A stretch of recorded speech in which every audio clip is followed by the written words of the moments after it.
guys, welcome back to the Laux family farm. Today's video is all about an update on the incubators and how the old 1980s incubator did compared to the newer HHD 48. Sadly, it is not good. We had absolutely zero successes with both incubators. I want to preface this by saying that we are not new chicken keepers by any means. In 2015, we brought home our first 20 chicks from the feed store, and since then we have actually been around for multiple broody hens to hatch out their own babies, and we've gone through the candling process, but this is our first ever attempt at incubating any eggs on our own without the help of a mama hen. So we are very inexperienced when it comes to that, and definitely would not suggest to try a big experiment with your first ever hatching eggs in incubators. It was very nice of our friends to let us borrow the 1980s incubator. We learned quickly that it's very hard to control the humidity and also the temperature.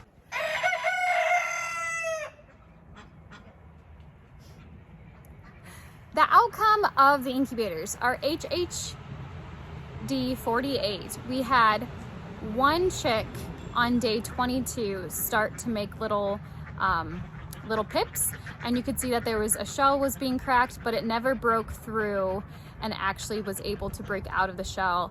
And after about 24 hours, we did notice no more movement, and that chick unfortunately did pass away. Now, the 1980s incubator, on day 22, we also noticed some pipping, and this little baby chick, it was a little olive egger.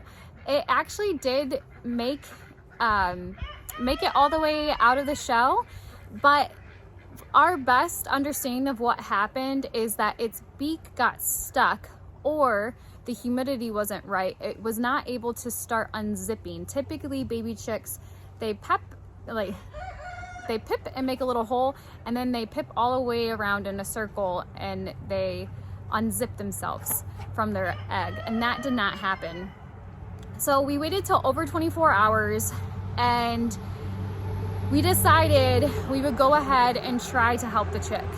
This is a very debated topic on should you leave the chicks alone or should you help them?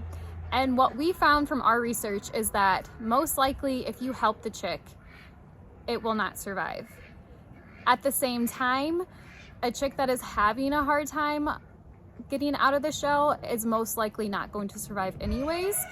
And there are few stories that you hear of chicks actually just honestly needing help because of humidity issues. They were just stuck in their shell. So we figured after 24 hours, this chick was going to die either way, either us helping it or us not helping it. So we did decide to go ahead and help the chick hatch and just kind of see what was happening, and also just do it for a better understanding of what was really going on with these eggs, what were we doing wrong. So we prepared our bathroom space. We have electric heating in there, and so we were able to get it to like a 90 degrees room temperature. We brought in a heat lamp. We had towels and warm water and tweezers ready, and we slowly helped this baby chick hatch. Is that water still warm? Yeah, it's in the heat light. It's actually kind of cooling off, babe.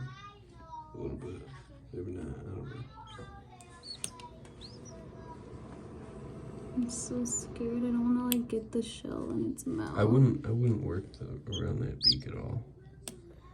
I'd just keep on that path right there.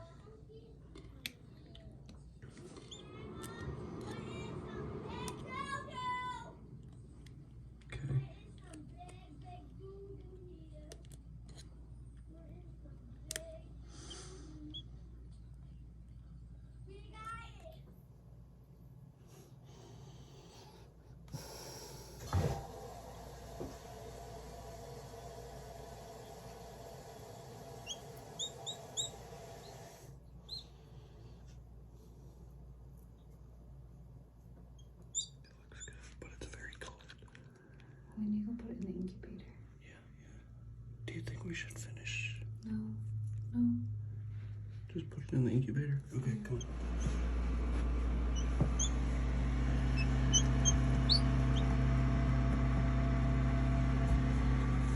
what we found is that the chick had not fully absorbed its yolk sac, and also that it did have one lame leg.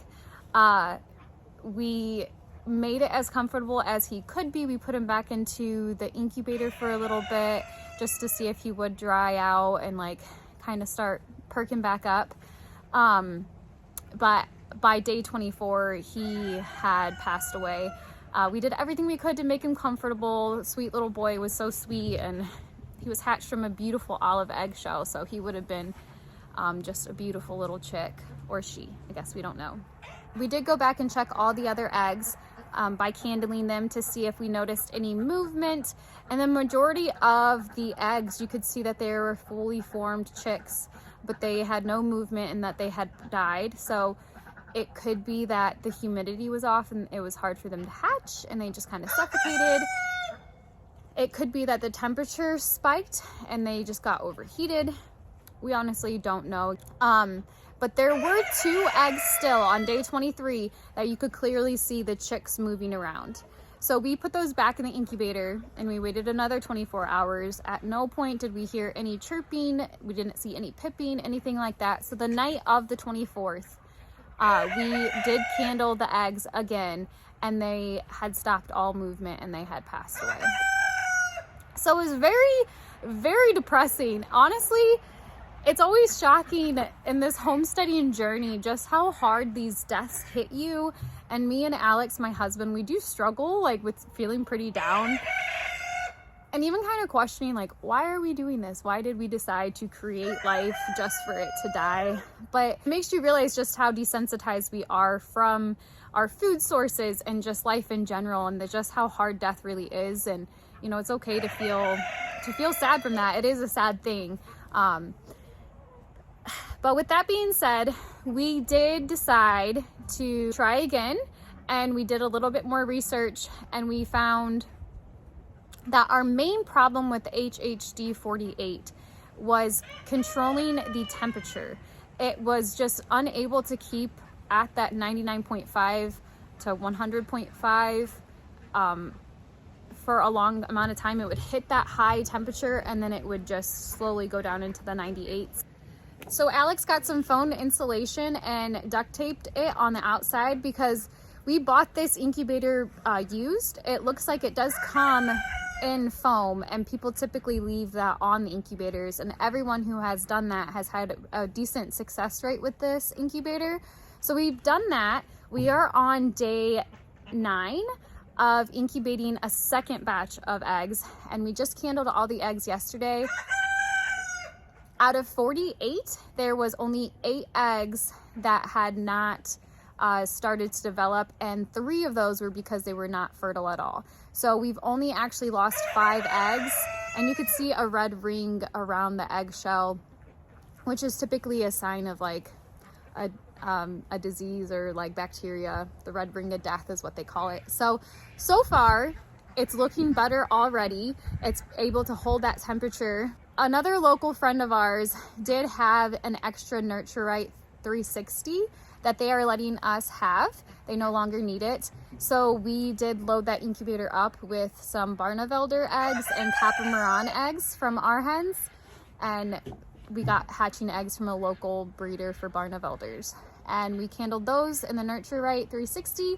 And every single egg that was fertilized is doing well. We had 2 eggs that were not fertile, and so we have 20 eggs in there. In about 12 days, we will have hopefully some new baby chicks to add to our flock. So that is the update. It was very sad, very depressing, but we learned so much. We really did. And that's just part of homesteading, is that when you make mistakes, typically there is a life that is involved, and that is a very heavy weight to carry. So we are doing our best to figure this out. We just really would love to be able to hatch our own eggs and have that sustainable option instead of paying each year to have brand new baby chicks to keep our flock young and rejuvenated. So fingers crossed, in 12 days, I will have a new video with only happy news and cute little fluffy baby chicks for you guys to see. But that's going to be it for this video. Thank you so much for tuning in and being interested in our little journey here. If you have watched this video to the end, please consider subscribing. We do make video content all about our homesteading journey, taking our hobby farm into a more sustainable farm, and we would love for you to come along with us. But I'll see you next time. Bye.